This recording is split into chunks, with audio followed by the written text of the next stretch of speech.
سورۃ النساء آیت نمبر 59۔ یا ایھا الذین آمنوا اطیعوا اللہ و اطیعوا الرسول و اولی الامر منکم۔ یا ایھا الذین آمنوا، اے ایمان والو، اطیعوا اللہ، خدا کی بات مانو، و اطیعوا الرسول، اور مصطفیٰ کی بات مانو، و اولی الامر منکم، اور فقہا کی بات مانو۔ اللہ رب العزت نے خدا کی بات ماننے کا حکم بھی دیا ہے، مصطفیٰ کی بات ماننے کا حکم بھی دیا ہے، اور فقہا کی بات ماننے کا حکم بھی دیا ہے۔ اولی الامر سے مراد فقہا ہے۔ یہ ہم نے ترجمہ کیوں کیا ہے؟ حضرت جابر بن عبداللہ رضی اللہ تعالیٰ عنہ، حضرت عبداللہ بن عباس رضی اللہ تعالیٰ عنہما، یہ صحابہ اس آیت کی تفسیر یہ کرتے ہیں اولو الفقہ والعلم۔ اولی الامر سے مراد ہے اولی الفقہ والعلم، فقہا اس سے مراد ہیں۔ اور جب آیت کی تفسیر صحابی کرے، امام سیوطی رحمۃ اللہ علیہ نے اور امام حاکم نے لکھا ہے، اس کی حیثیت کیا ہوتی ہے؟ فإن تفسیر الصحابی الذی شاہد الوحی والتنزیل فإنہ حدیث مسند۔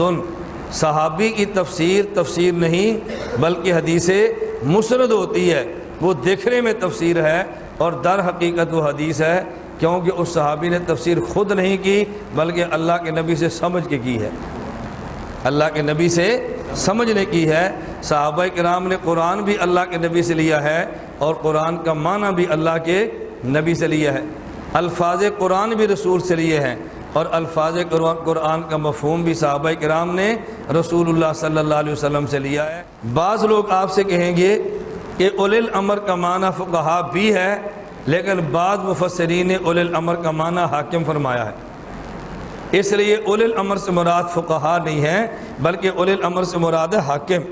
آپ اس کا جواب ذہن میں رکھ لو، اور یہ جواب حضرت امام فخر الدین رازی رحمۃ اللہ علیہ نے تفسیر کبیر میں سمجھایا ہے۔ جواب کیا سمجھایا؟ فرمایا یہ بتائیں، ہمیں حکم دیا گیا ہے کہ حاکم کی بات مانو۔ حاکم کی بات کون سی مانیں گے؟ جو شریعت کے مطابق ہوگی یا شریعت کے مخالف ہوگی؟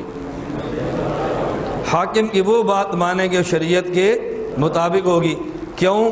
اگر شریعت کے مخالف ہو جائے تو رسول اللہ صلی اللہ علیہ وسلم کا دیا ہوا ارشاد موجود ہے، لا طاعۃ لمخلوق فی معصیۃ الخالق۔ خالق کے مقابلے میں کبھی مخلوق کی بات نہیں مانتے، یہ رسول اللہ صلی اللہ علیہ وسلم کے ارشاد گرامی ہے۔ تو حاکم کی بات مانیں گے جب شریعت کے موافق ہوگی۔ امام فخر الدین رازی فرماتے ہیں، حاکم شریعت کے مطابق بات کیسے کرے گا؟ یا تو وہ عالم ہوگا، شریعت کو جانتا ہوگا، یا وہ عالم نہیں ہوگا، عالم سے پوچھتا ہوگا، شریعت کو جانتا ہوگا۔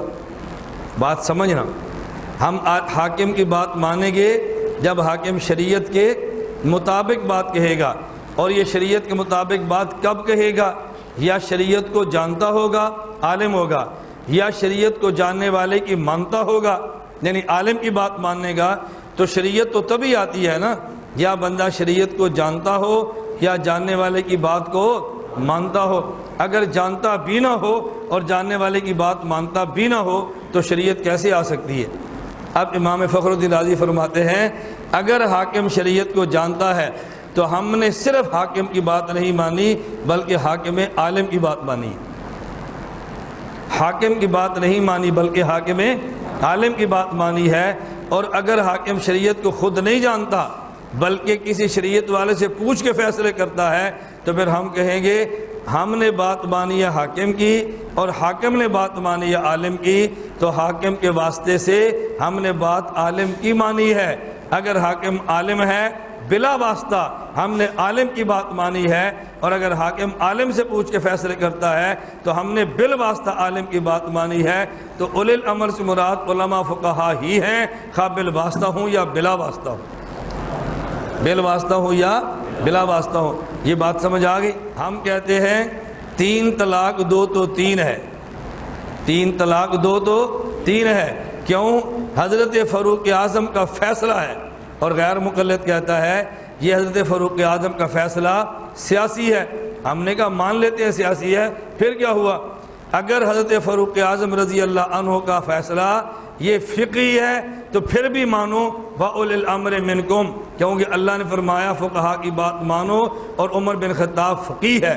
اگر آپ کہتے ہیں فیصلہ سیاسی ہے تو پھر بھی بات مانو، اللہ نے فرمایا وَأُولِي الْأَمْرِ مِنْكُمْ، حضرت عمر بن خطاب یہ حاکم ہے، اگر فیصلہ سیاسی تھا تب بھی ماننا ضروری ہے یہ حاکم ہے، اور اگر فیصلہ فقہی تھا تب بھی ماننا ضروری ہے کہ فقیہ ہے۔ اولی الامر سے مراد فقہا ہو تب بھی 3 طلاق 3 بنتی ہے، اولی الامر سے مراد حاکم ہو تب بھی 3 طلاق 3 بنتی ہے۔